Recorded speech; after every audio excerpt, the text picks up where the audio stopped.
मौजूद हैं अविनाश गहलोत आपके साथ हैं। रोशन, और लगातार बीजेपी के जयपुर मुख्यालय में हलचल बढ़ रही है और एग्जिट पोल अब जिस तरह से सामने आ रहे हैं, राजस्थान का भी बेसब्री से इंतजार सबको हो रहा होगा। क्या कुछ हलचल चल रही है और अविनाश गहलोत जी क्या कहना चाहेंगे जो अभी तक एग्जिट पोल आए हैं सामने?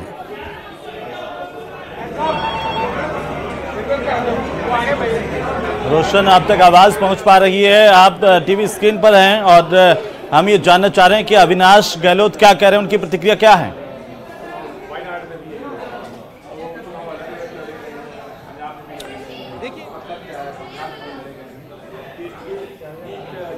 इस बार भारतीय जनता पार्टी 400 पार का जो नारा दिया है, क्या कुछ लगता है? एग्जिट पोल के नतीजे सामने आ रहे हैं, क्या कुछ कहेंगे?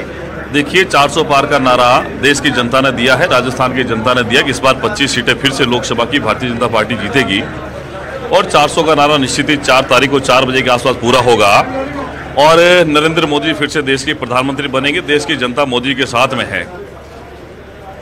क्या कुछ लगता है इस बार जिस तरीके से एग्जिट पोल के जो नतीजे आ रहे हैं, कांग्रेस जो इंडिया गठबंधन है, पहले इसने वॉकआउट किया, फिर से कहा जा सकता है कि क्या कुछ कहेंगे इनसे? देखिए, कांग्रेस और विपक्ष दल लगातार हार से हतोत्साहित है। दर्जनों बार जब राहुल गांधी जी को लॉन्च करने का प्रयास किया लेकिन सफल नहीं हुए। लेकिन नरेंद्र मोदी जी के पिछले 10 साल के अगर विकास के मॉडल को अगर हम लोग देखें तो देश की जनता ने स्वीकार किया है और मेरा ऐसा मानना है कि विपक्ष एक करारी हार के लिए 4 तारीख को जारी है। देश की जनता उनके खिलाफ में जो उन्होंने जो काम किया, देश की जनता उनके खिलाफ में है और मेरा ऐसा मानना है कि एक करारी हार इस बार विपक्षी होगी। राजस्थान की बात की जाए, जो 25 लोकसभा सीटें हैं उनको लेकर क्या कुछ कहेंगे? इसमें कोई शक नहीं है कि 25 सीटें हम लोग राजस्थान में जीतने वाले। लगातार तीसरी बार हम लोग 25 सीटें जीतेंगे और यहाँ के भारतीय जनता पार्टी का संगठन, कार्यकर्ता और 8 करोड़ की जनता ये चाहती है कि राजस्थान में प्रधानमंत्री मोदी को फिर से 25 सीटें देकर तोहफा दे, क्योंकि उन्होंने 10 साल में जो काम किया है वो विश्व के अंदर भारत का मान सम्मान गौरव बढ़ाया है। इस हिसाब से कहीं कोई शक शुबा नहीं है कि 25 से कम सीटें हम लोग जीतेंगे। कांग्रेस के पास में ना नीति है, ना नीयत है, ना नेता है, ना नेतृत्व है।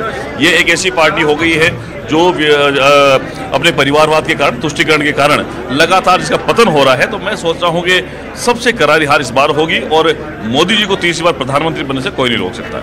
आज मंथन हुआ बीजेपी प्रदेश कार्यालय में, विस्तार से क्या कुछ कहेंगे? देखिए, हम कार्यकर्ताओं की, माननीय प्रदेश अध्यक्ष जी, मुख्यमंत्री जी और केंद्रीय नेताओं ने जो प्रवासी के तौर पर अभी लोकसभा चुनाव में विभिन्न प्रदेशों में गए हैं, उनका ये साझा जो अनुभव थे उनको हम लोगों ने बताया है और हमने जो काम किया है विभिन्न प्रदेशों में उसके बारे में फीडबैक लिया गया। एक सामान्य सी प्रक्रिया है, संगठन का कार्यकर्ता होने के नाते प्रदेश अध्यक्ष से लेकर मुख्यमंत्री से लेकर कार्यकर्ताओं ने अपने साझा बयान किए। तो ये सोचता हूँ ये पार्टी का ही संगठन है जिसके कारण लगातार जीत भारतीय जनता पार्टी के खाते में जाने वाली है। लास्ट एक मेरा सवाल, एग्जिट पोल के अंदर आप क्या कुछ आंकड़े बता रहे हैं? आपका एग्जिट पोल क्या कहता है? देखिए, एग्जिट पोल कुछ भी कहे, एग्जिट पोल लगभग सब भारतीय जनता पार्टी के साथ में है और जब 4 जून को गिनती होगी, मतगणना होगी, उसमें एग्जिट पोल की जो गणना है उसके बढ़ करके हम लोग जीतने वाले हैं और पहले से ज़्यादा भी मार्जिन होगा और हम लोग क्लियर मेजॉरिटी के साथ फिर जीतने वाले हैं।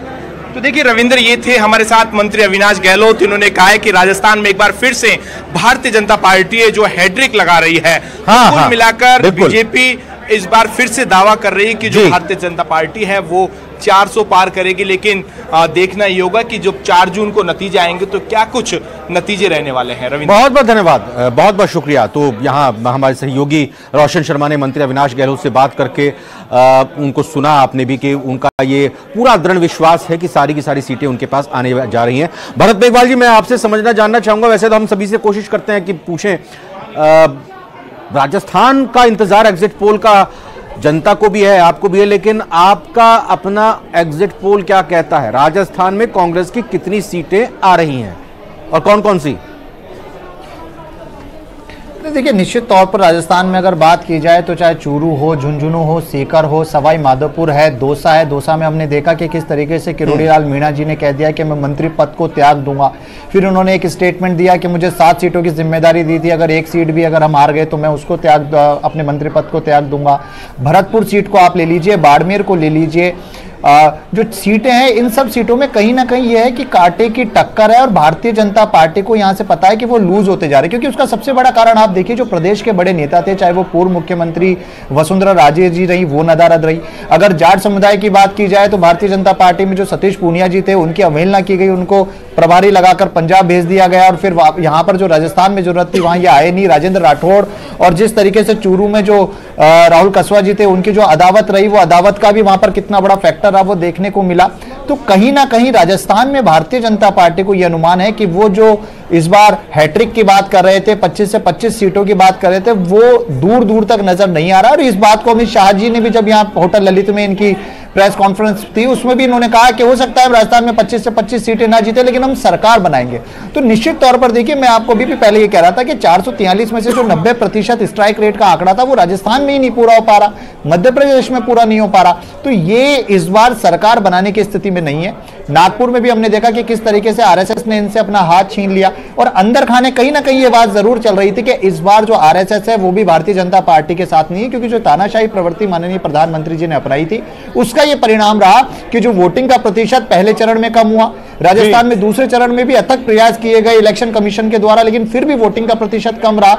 और जिस तरीके से इनके नेताओं के बयान संविधान को खत्म करने के रहे, चाहे वो ज्योति मिर्धा जी रही हो, चाहे वो अन्य नेता रहे राजस्थान के, उसका कहीं ना कहीं जो SC/ST शिक्षा मंत्री मदन दिलावर भारतीय जनता पार्टी के कद्दावर नेता हमारे साथ जुड़ चुके हैं। दिलावर साहब, स्वागत है आपका न्यूज़ 18 राजस्थान पर। बहुत बहुत धन्यवाद।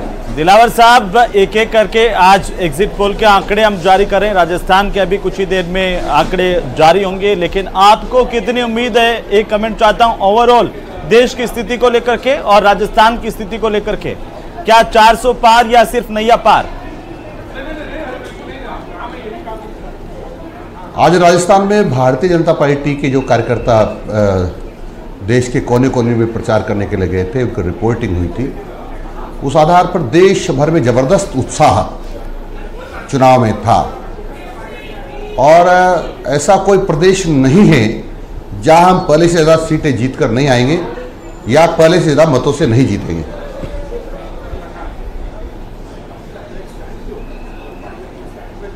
जी, जबरदस्त उत्साह लोगों में, जबरदस्त। और भारतीय जनता पार्टी कार्यालय राजस्थान पर